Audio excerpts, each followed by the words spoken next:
예레미야 29장 11절부터 13절까지 우리 함께 한 목소리로 읽겠습니다. 여호와의 말씀이니라. 너희를 향한 나의 생각을 내가 아나니 평안이요 재앙이 아니니라. 너희에게 미래와 희망을 주는 것이니라.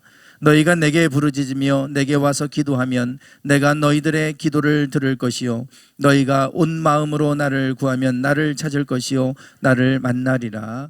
아멘. 황 집사님 거기 히터를 좀 꺼주세요. 가급적 우리가 공기 순환이 안 되도록 좀 하는 게 좋을 것 같으네요. 네. 네, 좀 많이들 뉴스를 보시면서 이제 뭐 코로나 때문에 많이 마음이 어수선하실 겁니다.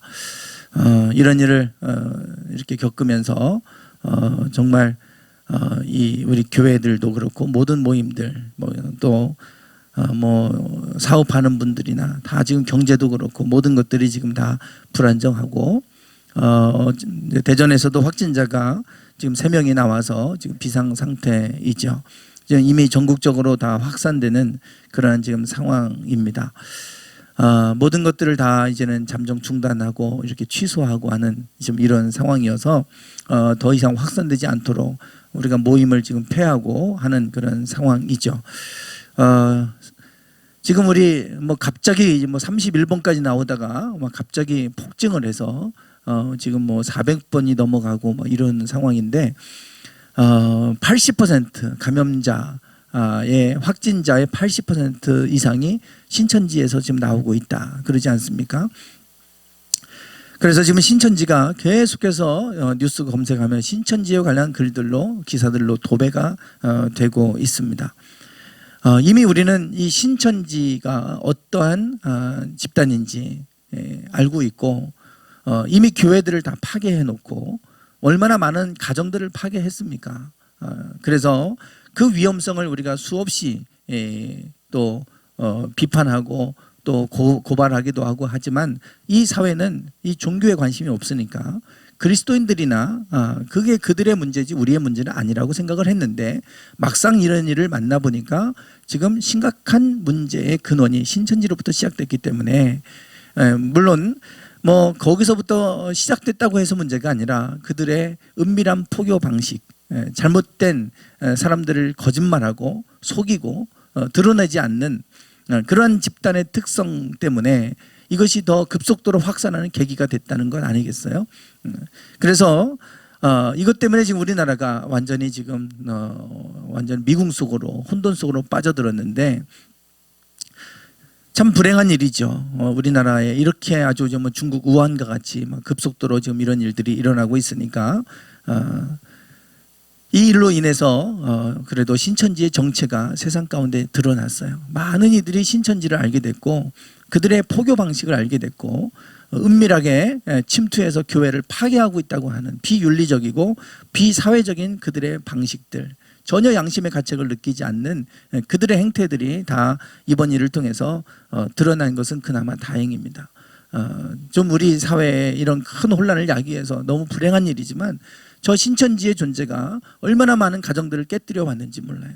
얼마나 많은 건강한 교회들을 무너뜨려 왔는지, 사람들을 늘 비방하고 거짓말하고 그래서 사람들을 속이고 하는 그런 일들로 사람들을 끌어갔던 이러한 이 사이비 집단에 대해서 이제는 세상이 경각심을 가지고 이 신천지를 지금 바라보고 있고 그리고 또 교인들을 전수조사한다. 그래서 지금 얼마나까지 지금 오픈이 될지 모르겠어요. 공개하지 않을 거다.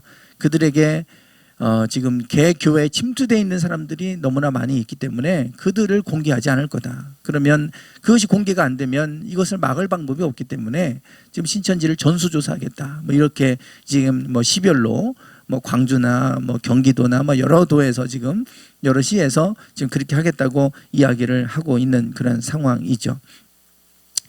네, 참 많이 어수선하고 저도 뉴스를 들을 때마다 참 이제는 마음도 심란하고 또 피곤해지고 언제쯤 끝날까 이제 이런 생각을 하게 되는데 수년 전부터 이 마지막 때와 관련된 설교를 했고 그렇지만 이렇게까지 가까이 와 있을 줄은 몰랐어요. 이런 일들을 이렇게 만나면서 와 이렇게 한순간에 한 나라의 경제가 무너질 수도 있구나. 지금 뭐 경제 문재인 대통령도 우리나라 경제가 매우 위중하다, 엄중하다. 그래서 수단과 방법을 다 동원해서 경제에 문제가 생기지 않도록 하라고 막 이렇게 이제 국가가 나서서 지금 이것을 수습하고 지금 이렇게 하고 있는 상황이죠. 저는 2월 첫째 주 설교를 통해서 우한에서 이런 일이 일어났을 때 영적인 관점에서 이 부분을 설명을 드렸어요. 영적인 관점에서 이것이 하나님의 심판일 수 있겠다. 그래서 애굽 땅에 임했던 재앙처럼 그럴 수 있겠다라고 하는 설교를 드렸었는데 요 사이에 이것이 이러한 이야기들이 이제 급속도로 지금 퍼져가고 있고, 그러다 보니까 일부 언론에서는 일부 목회자들이 하나님의 심판이라고 이야기한다. 그래서 또 비난하는 그런 기사들이 올라온 것도 보게 됩니다. 왜 하나님의 심판이라고 그러는가? 지금 이런 일들을 하나님의 심판이다, 너 무책임하게 그렇게 막 무슨 저주 같은 말을 하냐, 이렇게 이제 비난하는데, 그냥 하는 얘기라면 비난받아야 되죠. 그런데 어떠한 근거들이 있고 또 연관성들이 있는 것은 사실입니다. 왜 이런 이야기들이 나오나, 제가 지난 수요일 저녁 예배 때도 잠깐 말씀을 드리기는 했는데요. 우한이 지금 이쪽에 있습니다. 상하이에서 안쪽으로 들어오면 이제 내륙 쪽에 양쯔강이 있고, 거기에 이제 우한이라고 하는 도시가 있고, 또 이 우한이라고 하는 도시는 중국에서도 한 1,300만 명 정도가 거주하고 있는 중국의 한 5번째, 6번째가는 거대한 대도시입니다. 이 우한이라고 하는 이 도시는 이미 삼국시대 위초고, 이 삼국시대의 오나라, 손권의 오나라의 수도 역할을 했던 역사적인 도시이기도 합니다. 갑작스럽게 만들어진 도시가 아니라 이미 오나라 때에도 양쯔강이 있기 때문에 거기에 거기에서 이제 이미 도시를 이루고 문명을 형성했던 그러한 역사적인 도시였죠. 중국의 선교사들이 들어올 때 처음으로 들어온 것은 이 상해입니다. 지금 중국의 가장 경제적 수도 그러면 이제 상하이 아닙니까?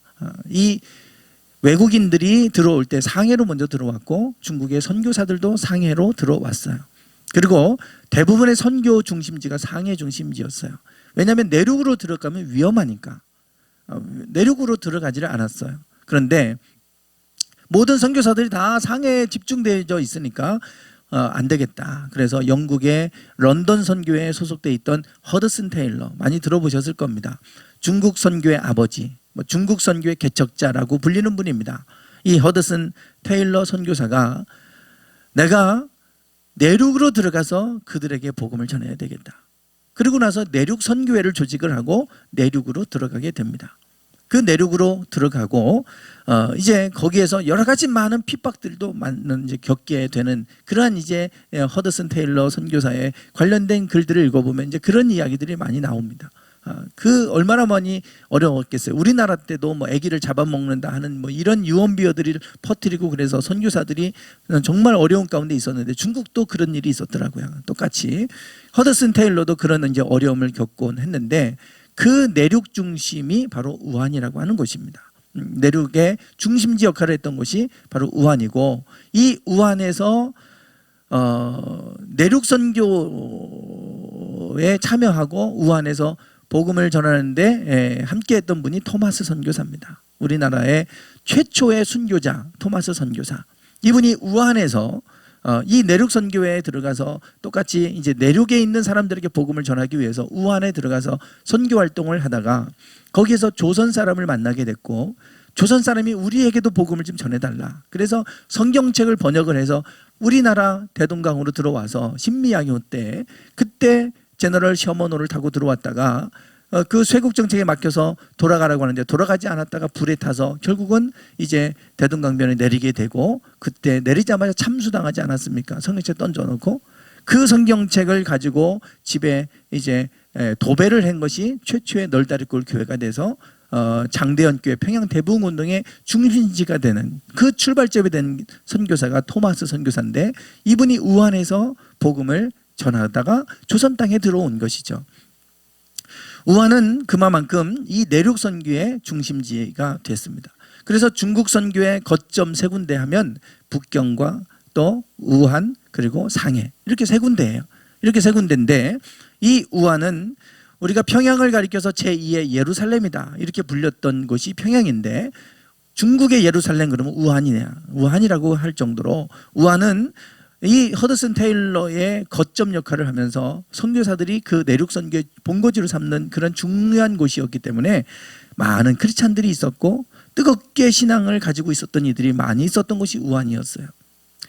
그런 선교적인 선교사적인 역사를 가지고 있는 도시가 우한입니다. 그런데 왜 우한에서 이런 바이러스가 시작이 되는가? 시진핑 체제에 들어서면서 기독교를 많이 핍박을 했어요.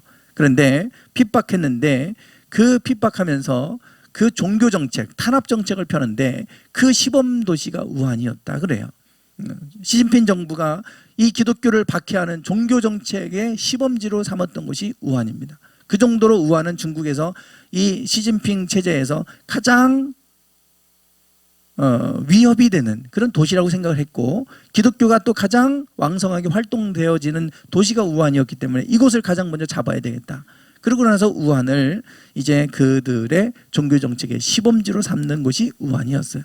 그래서 하나님의 심판이라고 시진핑 체제를 하나님이 흔드시는 하나님의 심판이다 라고 하는 얘기가 그래서 나오는 겁니다.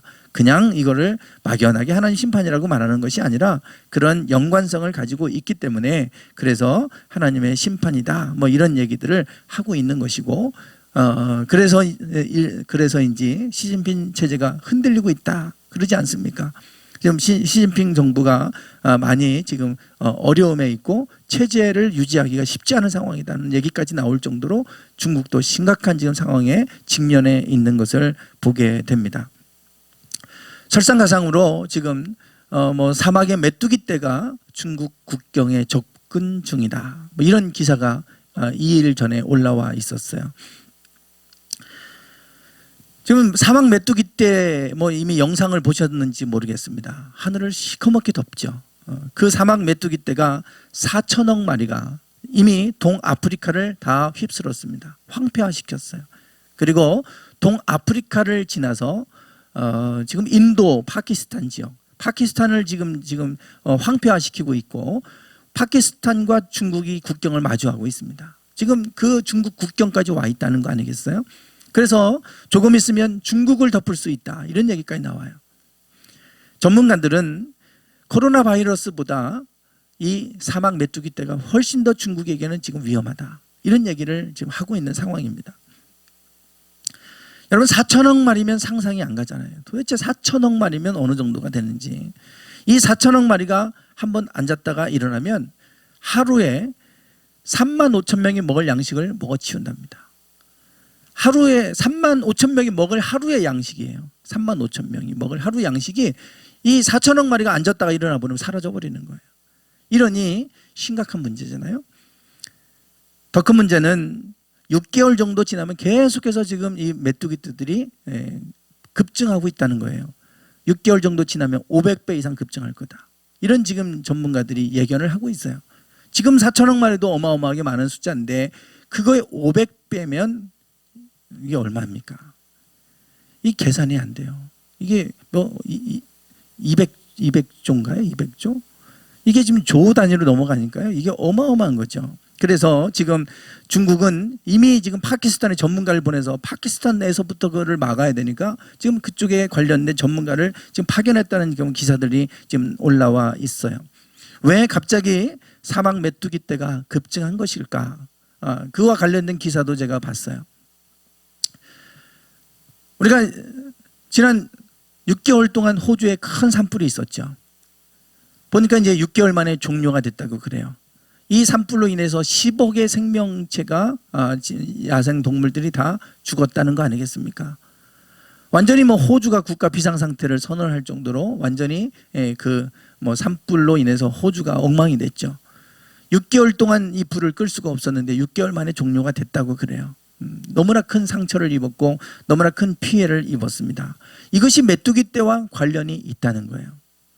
무슨 관련이 있느냐? 지금 여기에 보면 인도양이라고 있어요. 여기 오세아니아 호주가 여기 있잖아요. 아프리카가 여기 있습니다. 동아프리카 이쪽에서 이제 사막 메뚜기 떼가 급증하게 된 것인데요. 여기가 이제 인도양이에요. 인도양에는 인도양 쌍극화라고 하는 것이 있다고 그래요. 인도양 쌍극화라고 하는 것이 있는데 이게 뭐냐면 인도양의 좌측, 우측, 해수면의 온도 차이를 이제 지수로 나타내는데요. 그 지수의 차이가 양쪽의 쌍극의 그 지수 차이가 온도 해수면의 온도 차이가 이게 많이 나면 그러면 이제 심각하게 지구에 기상이변을 이제 만들어내는데 그것이 이제 인도양의 쌍극화 현상이다 이렇게 지금 얘기를 하고 있어요. 이 온도 차이가 많이 심해지고 나면 어떤 일이 생기냐면 지금 이쪽에 아프리카 쪽은 너무나도 고온 다습해서 폭우가 온다는 거예요. 그리고 반대편 쪽은 어떤 일이 생기냐면 호주 쪽이죠. 이상고온으로 인해서 가뭄과 건조함, 가뭄 이렇게 온다는 거예요. 그래서 산불이 왔다는 거죠. 그리고 이제 아프리카 쪽은 이제 폭우가 오는데요. 지금 이렇게 보시면 이게 지금 인도양 쌍극화 지수인데 2016년부터 쭉 나오는 건데 2019년, 20년도 가까이 오면서 지금 갑자기 확 뛰어 올랐습니다. 그래서 이것 때문에 지금 이런 기상이변들이 막 속출하고 있다. 이런 이제 이야기들이 이 과학적 분석을 통해서 이렇게 보도된 걸 제가 봤는데 지금 그래서 지난해 10월부터 12월까지 약 3개월 동안 동아프리카에서는 폭우가 온 거예요. 호주에서는 산불이 있었고 그래서 이 때문에 메뚜기 떼가 번식하기가 좋은 환경이 만들어졌다는 거예요. 그러다 보니까 이제 사마귀 떼가 급증했다는 것이죠. 네. 그래서 이제 요 두 가지가 지금 양쪽에서 서로 반대적인 상황이지만 연관이 있다 이런 얘기예요. 아까 보니까 그 쌍극화 지수가 2도 정도 차이 나는 겁니다. 2도 정도가 차이가 나면 그러면 이런 일이 생기는 거예요. 그러니까 지구의 평균 온도가 뭐 1도, 2도만 올라가면 뭐 거의 재앙 수준 아닙니까? 인도양도 똑같아요. 해수면의 그 차이가 좌우측이 차이가 2도만 나도 이렇게 지금 심각한 문제를 초래한다. 이거는 뭐냐면 질서가 깨지고 있다라고 하는 것입니다. 질서가 그동안 우리가 김명숙 권사님 아까 기도할 때도 말씀하셨던 것처럼 일상생활을 누리고 있으면 그게 복인 줄 몰라요. 그냥 안정적인 상태로 그냥 일상에 아무 문제 없이 살아가고 있으면 그게 복인데 일상이 깨지고 나니까 지금 어떤 일을 우리가 겪고 있습니까? 예배할 수도 없는 거예요. 그러니까 우리가 모여서 예배 드리고 있는 게 복이었던 것이고요. 우리가 사람들 모이는 곳에 같이 모여서 있어도 아무 문제 없었던 게 그게 복이었어요. 지금은 모이고 싶어도 모일 수가 없습니다. 모여서 예배 드리는 것조차도 지금 우리가 위협을 느끼는 이런 상황이 됐잖아요. 우리가 그동안 일상생활에서 누리고 있었던 것들이 하나님의 은혜였어요. 지구가 뭐 당연히 여름이 되면 비가 오고 뭐 따뜻하고 겨울이 되면 춥고 이게 당연한 게 아니라 그것이 하나님의 질서였던 거예요. 이 질서가 깨지고 나면 이 평안이 깨지고 나면 이 결과는 심각한 결과를 가져오지 않습니까? 우리가 그래서 이 평안, 하나님은 우리에게 평안을 약속하시잖아요. 평안을 너희에게 주노니 곧 나의 평안을 너희에게 주노라. 내가 너희에게 주는 것은 세상에 주는 것 같지 아니하니라. 평안을 주신다고 하시는 것이 얼마나 큰 복인지 이번 일을 겪으면서 그렇구나. 이렇게 혼돈에 빠지면 경제가 하루아침에 망가져 버리고 이렇게 혼돈에 빠지면 예배도 우리가 못 드리고 모든 것이 엉망이 되는구나. 평안을 우리가 뭐가 잘 되고 이런 게 복이 아니라 내가 일상생활에서 평안을 누리고 살아가는 게 복이었구나. 이번 일을 통해서 더더욱 평안에 관련해서 이것을 몸으로 느끼게 됩니다. 오늘 예레미야 29장 11절 말씀에 보면 이렇게 말씀하죠. 여호와의 말씀이니라. 너희를 향한 나의 생각을 내가 아나니 평안이요 재앙이 아니니라. 하나님께서 예레미야 선지자를 통해서 이스라엘 백성, 특별히 유다, 남유다 땅을 향해서 말씀하시는 거예요. 예레미야 선교사는 남유다가 바벨론에 의해서 멸망할 것을 이미 예고했어요.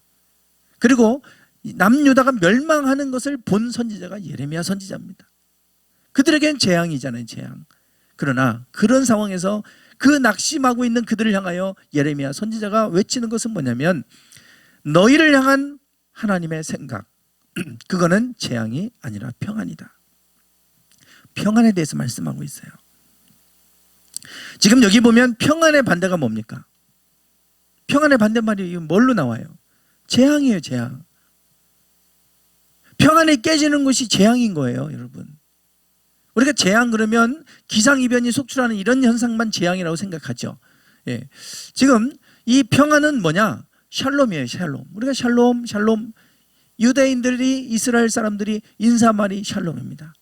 그래서 신약 성경에도 평안하뇨, 평안하뇨, 이게 샬롬 인사를 번역한 거예요, 그냥. 우리가 안녕하십니까? 안녕하세요. 안녕이 평안 아닙니까? 안녕이.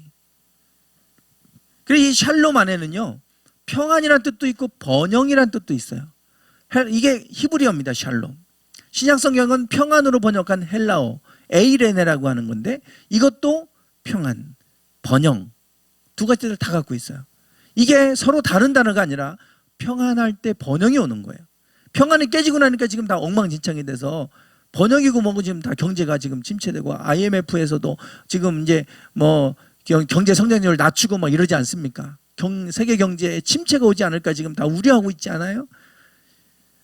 이미 바이러스가 세계적인 확산을 막을 수 없다고 지금 전문가들은 얘기하고 있을 정도로 세계적인 지금 유행, 뭐 팬데믹 현상이 될 거다 이렇게 지금 예고하고 있는데 세계 경제에 심각한 침체를 가져올 거다 이런 지금 예고를 하고 있는데 평안이 깨지고 나니까 이게 우리에게 어떤 영향을 끼치는지 알아요.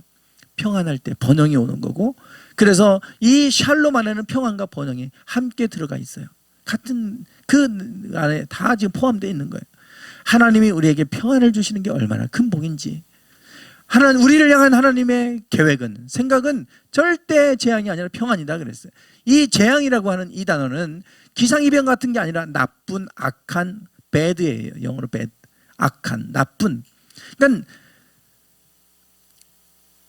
하나님이 보실 때 심히 좋은 상태가 아니라 나쁜 상태가 라. 이걸 번역한 건데 이것이 심해지면 재앙이 되는 거예요. 그러니 여러분 우리에게 상황이 악화되고 평안이 깨지고 나쁜 상태로 변하는 것 이거는 하나님의 계획이 아니다. 절대 하나님의 생각이 아니라라고 하는 것을 말씀을 하고 있어요. 열왕기하 2장에 가면 그 성 사람들이 엘리사에게 고하되 우리 주께서 보시는 바와 같이 이 성읍의 터는 아름다우나 물이 좋지 못하므로 토산이 익지 못하고 떨어집니다. 물이 좋지 못해서 토산이 익지도 못하고 이거 봐야 열매가 결실을 맺기도 전에 떨어져 버린다는 거예요. 물이 좋지 못해서. 이 좋지 못해서 이게 라라고 하는 히브리어를 지금 번역을 한 거예요. 물이 좋지 않아서 이렇게 된다는 거예요. 그러니까 여러분 우리의 상황 속에서 좋지 않은 상황에서 절대 좋은 게 나올 수가 없잖아요. 그것은 좋지 않은 상황에 있는 것은 우리를 향한 하나님의 생각이 아니다. 하나님의 계획이 아니다 라고 하는 것을 지금 말씀을 하고 있죠.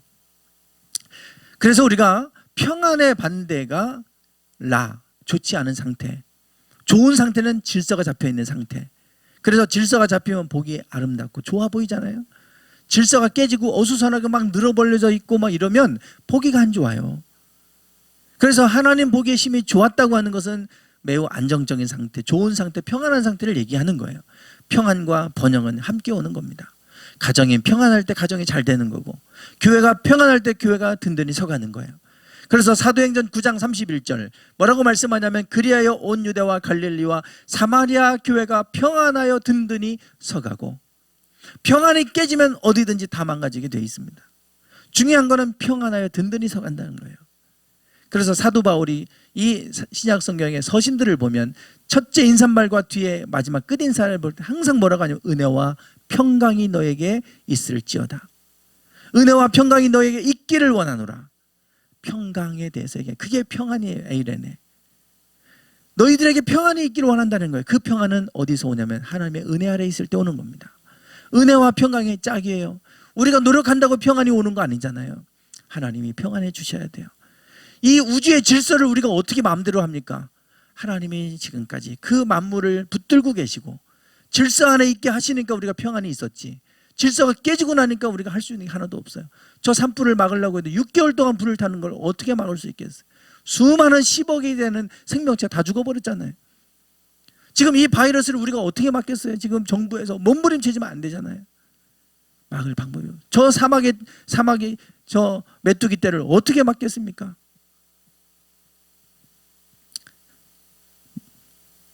저는 과거에도 중국에 저는 메뚜기 떼가 등장했대요. 4천억 마리인데 중국은 스케일이 커서 10억 마리 오리떼를 풀어버렸대요. 10억 마리 오리떼를. 중국에 있는 전체에 있는 오리떼를 다 동원해갖고 10억 마리를 풀어버려갖고 잡아버렸대요. 메뚜기 떼를. 그러니까 이번에는 어떻게 할지 모르겠어요. 그래서 중국의 스케일은 다르다 막 이런 영상도 올라오고 막 이러던데요. 메뚜기 떼도 쫙 이렇게 뿌려가지고 그래서 다 방생해서 그냥 다 내보내갖고 다 잡아먹게 해가지고 그걸 잡아버렸다고 하는데 이번에는 어떤 계획을 세울지 모르겠어요. 이게 너무나 많은 숫자가 지금 너무나 많아서 과연 오리떼 가지고 이걸 막을 수 있을지 모르겠어요. 근데 설상가상으로 중국도 그렇고 지금 지구상이 지금 문제인데 오늘 아침에도 기사를 보니까 지금 말라리아는 또 댕기열로 인해서 사망자가 지금 또 급증하고 있다는 얘기가 나와요. 지금 지구가 엉망진창이 됐습니다. 너무나 엉망이 됐어요. 뭐든지 평안이 깨지면 든든히 설 수가 없어요. 그래서 하나님은 우리에게 평안을 약속하시죠. 샬롬을 약속하세요. 우리를 향한 하나님의 계획은 평안이다. 우리 교회와 여러분의 가정과 여러분의 일터와 여러분의 삶의 영역들이 평안케 되시길 주님의 이름으로 축원합니다. 여러분 평안한 게 복이에요. 평안한 게. 평안이 무너지면 절대 잘 되는 게 하나도 없어요. 우리 마음도 평안해야 건강한 거지. 늘 스트레스가 있고 염려가 있고 근심이 있으면 병나잖아요. 마음에 안정이 있고 평안하고 고요한 상태. 이것이 하나님이 주시는 평안이고 그 평안 아래에 있는 것이 얼마나큼 복된 것인지. 그래서 디모데전서 2장 1절과 2절에 보면 이렇게 말씀해요. 그러므로 내가 첫째로 권하노니 첫 번째로 내가 너희들에게 권하는 게 있다. 그게 뭐냐? 모든 사람을 위하여 간구와 기도와 도구와 감사를 하되 특별히 임금들과 높은 지위에 있는 모든 사람들을 위해서 기도해라. 특별히 높은 지위에 있는 사람들을 위해서 기도해라. 왜? 우리가 모든 경건과 단정한 중에 고요하고 평안한 생활을 하려 함이니라. 우리가 평안한 생활을 하기 위해서는 그 높은 지위에 있는 사람들, 이 국가를 이끌어가는 위정자들, 이런 사람들을 위해서 기도하라는 거예요. 여러분 평안을 위해서 우리는 기도해야 됩니다. 평안을 위해 기도해야 돼요. 이 국가를 이끌어가는 이 정권이 잘 되도록 기도해야 되고 그걸 잘못하면 우리가 피해를 입잖아요. 다 우리의 평안이 깨지고. 그래서 우리가 기도하라는 거예요. 무엇을 위해서? 평안을 위해서. 여러분 우리는 평안을 위해서 기도해야 됩니다. 기도할 때 하나님은 우리에게 평안을 약속하세요. 그래서 여러분 우리가 지금 성공을 바라고 이런 걸 떠나서 이런 세상으로 가면 성공이 아니에요. 살아남는 것, 생존 싸움을 해야 되는 상황 아니겠어요? 평안케 되기를 위해서 기도할 때예요. 하나님 질서가 회복되고 다시금 평안케 되게 지도록 우리가 기도해야 될 때예요. 평안을 위해서 첫 번째로 원하는 건 평안을 위해서 너희가 기도해라. 특별히 높은 지위에 있는 사람들, 이 모든 정책을 가지고 모든 이 나라의 모든 걸 이끌어가는 이들을 위해서 기도해라. 이렇게 당부하고 있는 것을 볼 수가 있습니다. 오늘 본문 말씀으로 다시 돌아가면 우리를 향한 하나님의 계획은 절대 재앙이 아니고 평안이라 그랬어요. 이 평안이다. 왜 이 말씀을 하시느냐? 그 뒤에 12절과 13절에 나오잖아요. 너희가 내게 부르짖으며 내게 와서 기도하면 내가 너희들의 기도를 들을 것이다. 기도하라는 거예요. 기도. 이 말이 무슨 말이겠습니까? 지금 너희들의 상황이 좋지 않은 나의 상태예요. 재앙의 상태예요. 그것 때문에 염려하거나 그것 때문에 낙심하지 말아라. 하나님의 계획은 절대 재앙이 아니라 평안이라 너희에게 미래와 희망을 주는 것이다. 희망을 가지고 너희들이 하나님의 뜻이 아니니까, 하나님은 평안을 주기를 원하시니까 너희들이 기도하라는 거예요. 이 상황에서 재앙의 상황이라고 생각할 때 기도해라. 부르짖고 하나님 앞에 기도해라. 그러면 하나님이 들으신다. 하나님이 다시금 평안을 주시는 하나님이시니 너희가 그런 희망을 가지고 하나님 앞에 부르짖고 기도하라. 이거 말씀하는 거예요. 여러분 지금은 우리가 기도해야 될 때인 줄 믿습니다. 우리가 다 염려하고 우리가 심란하고 다 그렇잖아요. 똑같이 우리 염려할 것이 아니라, 염려한다고 뭐가 달라지겠어요? 우리가 기도하기 원합니다. 아무것도 염려하지 말고 오직 모든 일에 너희 구할 것을 감사함으로 아뢰라 그랬어요. 오늘 우리가 지금은 기도해야 될 때인 줄 믿습니다. 비록 모여서 합심해서 기도할 수 없다 하더라도 여러분이 있는 곳에서 기도해 주십시오. 평안을 위해 기도해 주십시오. 첫 번째로 내가 너희들에게 권하는 것은 평안해지도록 위해서 기도하라는 거였어요. 디모데전서. 이 예레미야서도 마찬가지입니다. 이런 상태에 있는 것은 절대 하나님의 뜻이 아니니, 그런 상태에 있을 때 이게 어쩔 수 없는 상황이라고 그냥 낙심하지 말고 하나님 앞에서 희망을 가지고 너희가 부르짖고 기도해라. 그러면 하나님 들으신다. 오늘 우리가 이런 때에 더더욱 기도할 수 있기를 원합니다. 네, 우리가 다들 낙심하고 저주하고 절망할 때 희망을 가지고 기도하라는 거예요. 왜 우리가 희망을 가져야 됩니까? 이게 하나님의 뜻이 아니라는 걸 알고 있기 때문이에요. 재앙이 하나님의 뜻이 아니라는 거예요. 그리고 하나님은 우리에게 평안을 주기를 원하시는 하나님이시고, 그 하나님은 살아계신 하나님이시기 때문에 반드시 하나님은 우리에게 평안을 주시는 하나님이심을 우리가 알기 때문에 우리가 희망을 가지고 기도할 수 있는 줄 믿습니다. 우리가 다른 사람과 다른 거는 우리는 기도할 수 있다는 거예요. 이 모든 평안을 주시는 분이 여호와이심을 우리가 알기 때문에 오늘 우리가 하나님 앞에 기도하며 나가기 원합니다. 그 기도하고 부르짖고 기도할 때 하나님께서 속히 이 땅을 만져주시고 평안케 해주시기를 원합니다. 기도하겠습니다.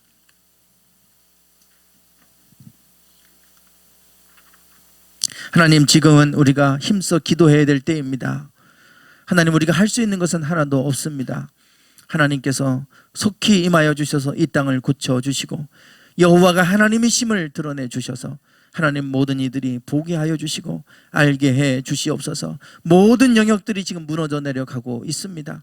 평안이 깨져가고 있습니다. 하나님, 이 땅을 긍휼히 여겨 주시옵소서. 이 땅을 긍휼히 여겨 주시고 다시금 안정적인 세상으로 하나님 다시금 안정을 취할 수 있도록 하나님 이 땅을 만져주셔서 회복시켜 주셔서 다시금 우리가 일상생활로 돌아갈 수 있도록 인도해 주옵소서. 우리가 기쁘게 마음껏 찬양하고 기도하며 예배할 수 있는 날이 속히 올 수 있도록 하나님 평안을 허락해 주옵소서. 예수님의 이름으로 기도드리옵나이다. 아멘. 오늘 찬양하겠습니다.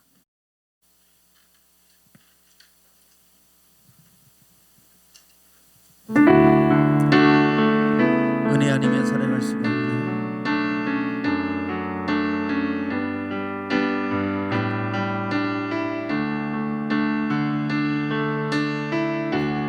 은혜 아니면 살아갈 수가 없네.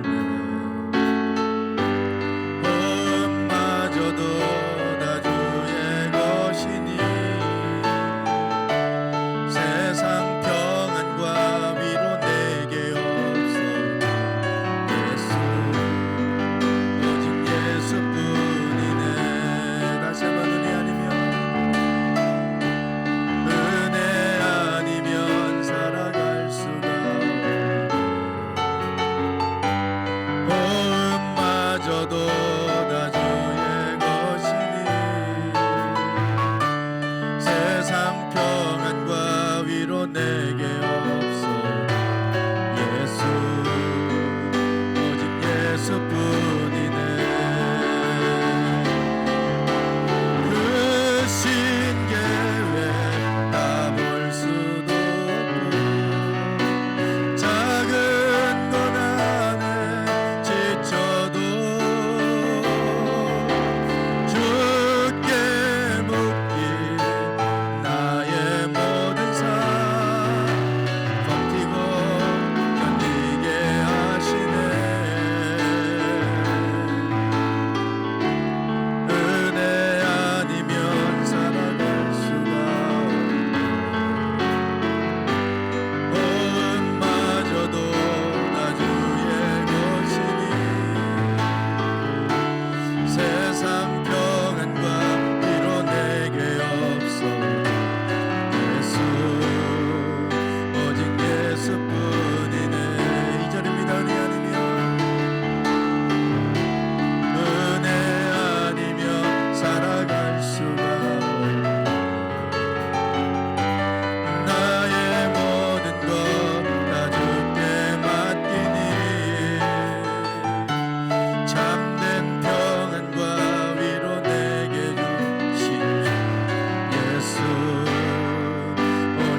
하나님, 여기에 있는 모든 분들, 또한 이 자리에 참여하지 못했지만 여러 가지 사정으로 이 가운데 함께하지 못한 우리 풍요로운 교회 성도들, 하나님 주의 권능의 팔로 붙잡아 주옵소서.